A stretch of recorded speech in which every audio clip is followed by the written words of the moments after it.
Chaves para a transformação. Urano e Netuno. Existe muitas vezes um despertar bastante doloroso para a nossa necessidade de desenvolver uma perspectiva mais aberta e englobante da vida, que resulta de um contato profundo com pessoas de gerações diferentes. Numa comparação de horóscopos de duas pessoas nascidas com intervalo de algumas décadas, os 3 planetas exteriores não só cairão em diferentes signos nos horóscopos individuais, como também geralmente em casas diferentes das do horóscopo de outras pessoas.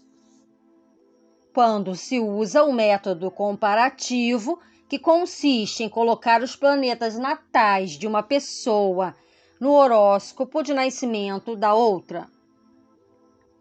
Por outras palavras, se colocar o meu Plutão natal de 2ª casa, que está, digamos, a 2 graus de Leão, a 2 graus de Leão do horóscopo do meu pai, ele pode cair em qualquer uma das suas casas natais, mas é muito improvável que caia na mesma casa quando o seu Plutão natal for localizado.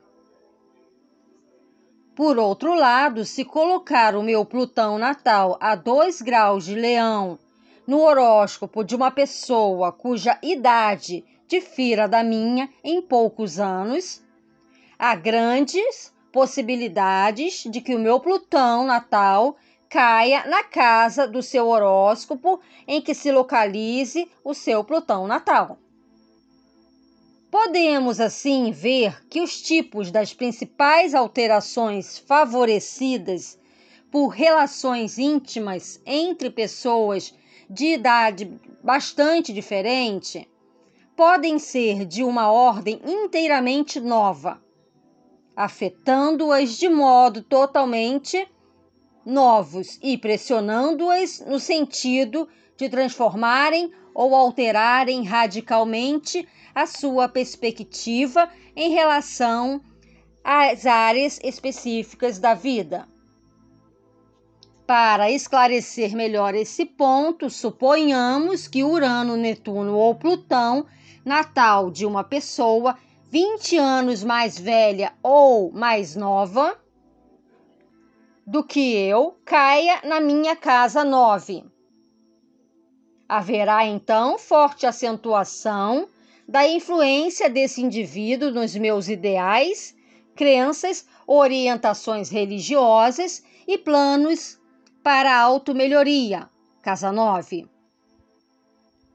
Num sentido revolucionador, Urano, aperfeiçoador ou espiritualizador, Netuno, ou profundamente transformador, Plutão. Numa situação como esta, portanto, as energias de Urano, Netuno e Plutão afetam ambas as pessoas de modo novo e desafiador. A conjugação com pessoas de gerações diferentes pode ser, por isso, mais difícil do que a relação com as de nossa idade, porque tais relações nos projetam necessariamente para fora dos nossos velhos modelos de pensamento e de comportamento, numa ou noutra esfera da vida. Tais relações exigem que nos desenvolvamos em ordem e tornamo-nos mais englobantes, poderíamos dizer cósmicos. Por isso, os relacionamentos com pessoas de gerações diferentes são muitas vezes ameaçadoras e exigem de nós grande esforço. Podemos ter que enfrentar uma situação dolorosa na área indicada ou uma certa forma de ansiedade quando somos desafiados a transformar as nossas atitudes Mas, como Jung escreveu, não há caminho sem dor para a consciência psicológica. Alguns de nós, claro, consideram bem-vindos os desafios e as oportunidades para aprender com aqueles que têm uma perspectiva diferente da vida e uma variedade acentuadamente diversa de experiência. Se conseguirmos permanecer abertos à vida e aos novos ensinamentos baseados, em certa medida, na nossa consciência do valor da experiência dos outros, esses contatos desafiadores com pessoas de gerações diferentes serão bem recebidos e mesmo desfrutados. Os fatores básicos pessoais da vida de qualquer indivíduo são sempre os mesmos. Essas forças essenciais ou dimensões da vida existem em todos os seres humanos desde sempre. Motivam orientações diferentes na vida consciente de um indivíduo, embora o grau em que são admitidas como consciência dependa em grande parte não só da inter-relação entre esses fatores e o indivíduo, simbolizadas nos aspectos, como também das influências do meio e das normas culturais em determinado tempo e lugar. Astrologicamente, essas forças, que são, repito, os fatores pessoais essenciais da vida consciente de qualquer indivíduo, são simbolizadas pelo Sol, Lua, Mercúrio, Vênus e Marte, Júpiter e Saturno.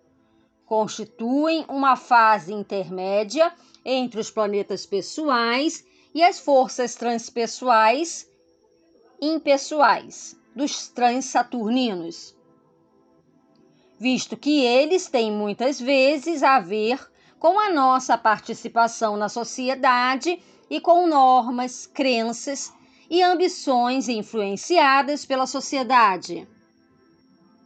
Os signos, casas e aspectos nos quais encontramos esses 7 planetas indicam os modos particulares pelos quais essas forças acentuam no indivíduo. Os fatores simbolizados pelos 7 planetas são, em certa medida, modificáveis através da experiência consciente e do uso concentrado da vontade. Urano, Netuno e Plutão estão, por outro lado, completamente para além do controle consciente, tal como os planetas estão para além da Terra. Por isso, uma pessoa não pode, de modo algum, controlar as energias desses planetas, mas pode controlar a sua atitude para com a sua influência na vida. Pode modificar a sua orientação consciente em relação às manifestações dessas forças mais fortes. Em termos das suas funções, Urano, Netuno e Plutão, como disse atrás, propiciam sempre alterações na área da vida afetada. Esta alteração processar-se-á, regra geral, harmoniosamente e sem demasiadas rupturas, se os planetas estiverem numa posição fácil relativamente aos outros. No entanto, se os transaturninos Urano, Netuno e Plutão estiverem em posições pressionantes em relação a outros planetas, a alteração será mais difícil de controlar. Isso é, sentiremos dificuldade em dominar a situação e podemos ser vencidos por essas forças, visto que os transaturninos simbolizam energias muito mais poderosas do que as de qualquer outro planeta. Força de vontade e determinação nunca são suficientes para enfrentar essas energias. Se, por exemplo, um dos transaturninos estiver em quadratura com outro planeta, Essas forças incompatibilizam-se entre si. Necessariamente, alguma terá que ceder. Por vezes, podemos resistir à crescente pressão de mudança nas nossas vidas durante bastante tempo, mas acabamos por compreender que resistimos àquilo que nos tornará mais completos e, portanto, mais humanos. Essa resistência é-nos, por isso, em última análise, prejudicial. Um exemplo de um aspecto pressionante no horóscopo de nascimento aparece no de Meher Baba, um mestre indiano reverenciado pelos seus devotos como uma encarnação de Deus. Na verdade, o próprio Meher Baba, quando lhe perguntavam se era Deus, respondia: quem mais poderia ser? No horóscopo de Meher Baba, encontramos o Sol na primeira casa, em quadratura, com uma conjunção de Plutão e Netuno na quarta casa. A conjunção Plutão-Netuno está também em quincôncio com a Lua na 9. Por isso, o sentido de identidade consciente, o Sol, especialmente forte na primeira casa, em Meher Baba, era incompatível com as poderosas forças representadas por Plutão e Netuno na quarta casa, das raízes fundamentais do ser. Com tão grande energia gerada nessa posição tensa, algo havia de ceder. O que cedeu foi o sentido de ser um indivíduo, uma entidade própria. O fator Sol, portanto, tornou-se um canal através do qual forças mais poderosas se podiam manifestar. A Lua tornou-se simbolicamente um fator de disseminação e polarização dessas forças. Se compreendermos que Netuno simboliza, em parte, a consciência psicológica mística, e que Plutão representa um renascimento espiritual em potência, temos a chave simbólica para o tipo de energias cósmicas que operava através desse grande mestre. As posições do Sol e da Lua, os canais pelos quais essas forças operam, revelam em que áreas da vida tais influências se manifestam. O Sol na primeira casa, a casa da identidade, constitui um símbolo apropriado para quem se identificava tão completamente com o poder criativo da vida. A Lua na nona casa, a casa da religião e da busca da verdade, é o símbolo de um mestre espiritual. Esse exemplo demonstra de que modo devem os transaturnianos ser interpretados no horóscopo de nascimento. A polarização das mudanças na vida, ocasionadas pela pressão de forças mais poderosas que desejam manifestar-se, pode ser localizada pelo exame dos aspectos quase perfeitos relativamente a Urano, Netuno e Plutão. Os transaturninos, portanto, atuam através de nós, ativando, por assim dizer, os fatores psicológicos representados por Mercúrio, Júpiter, Vênus, Marte, Sol e Lua.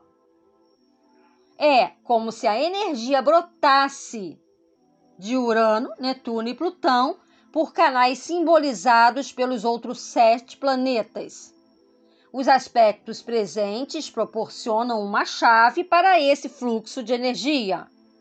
Ver capítulo 6 para mais pormenores.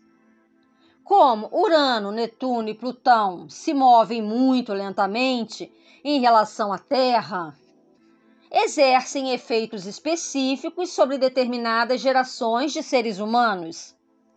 Essas influências alteram-se consoante a cultura que prevalece em determinada área. As posições dos planetas relativamente aos transaturnianos no horóscopo de nascimento revelam, assim, de que modo o indivíduo está sintonizado com as forças de mudança que se manifestam não só dentro de si próprio, como também durante uma época particular. Em consequência, e quanto ao meio ambiente, e em relação às várias correntes de mudança social, numa determinada época, podemos perguntar: será a pessoa um arquicondensador, um revolucionário absoluto ou algo de mais moderado? Estará sintonizada com as forças de mudança do seu tempo e aberta às mensagens dos embaixadores das galáxias? Ou resistirá ou será indiferente a essas dores do parto de uma nova consciência psicológica? Além das posições natais de casa e aspecto, os trânsitos de Urano, Netuno e Plutão são também altamente significativos. Deles trataremos com algum pormenor no capítulo 9, mas podemos desde já dizer que os trânsitos desses planetas sobre pontos sensíveis do horóscopo de nascimento são os mais penetrantes e os de maior alcance de todos os trânsitos, e os seus efeitos últimos são os mais englobantes e duradouros. Mais adiante, nesse capítulo, descreverei em linhas gerais o significado de cada um dos planetas transaturnianos e referir-me-ei também ao modo como os seus trânsitos são sentidos pelo indivíduo.